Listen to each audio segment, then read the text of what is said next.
ಕಾಡು ಮಾವಿನ ಹಣ್ಣಿನ ಮಾಂಬಳ ಮಾಡುವ ವಿಧಾನ. ಮೊದಲು ಕಾಡು ಮಾವಿನ ಹಣ್ಣುಗಳನ್ನು ಹೆಕ್ಕಿ ತಂದು ಚೆನ್ನಾಗಿ ತೊಳಿಬೇಕು.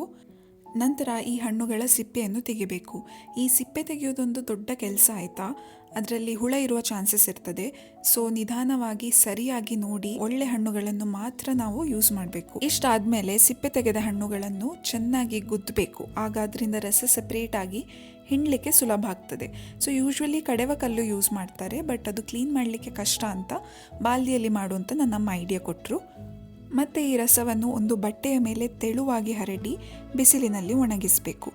ಹೀಗೆ ಪ್ರತಿದಿನ ಒಂದೊಂದು ಲೇಯರ್ ಹಾಕುತ್ತಾ 10ರಿಂದ 15 ದಿನಗಳ ಕಾಲ ಒಣಗಿಸಿದಾಗ ಅದು ದಪ್ಪವಾಗಿ ಬರ್ತದೆ ಆಯಿತಾ.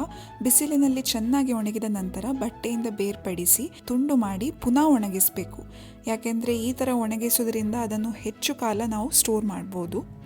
ಹೀಗೆ ತುಂಡು ಮಾಡಿ ಒಣಗಿಸಿದ ಮಾಂಬಳವನ್ನು ಚೆನ್ನಾಗಿ ರೋಲ್ ಮಾಡಿ ಅದನ್ನು ಏರ್ ಟೈಟ್ ಆಗಿ ಸ್ಟೋರ್ ಮಾಡಬೇಕು. ಹೀಗೆ ಮಾಡೋದ್ರಿಂದ 2 ವರ್ಷಗಳ ಕಾಲ ಕೂಡ ಈ ಮಾಂಬಳ ಹಾಳಾಗೋದಿಲ್ಲ ಆಯಿತಾ.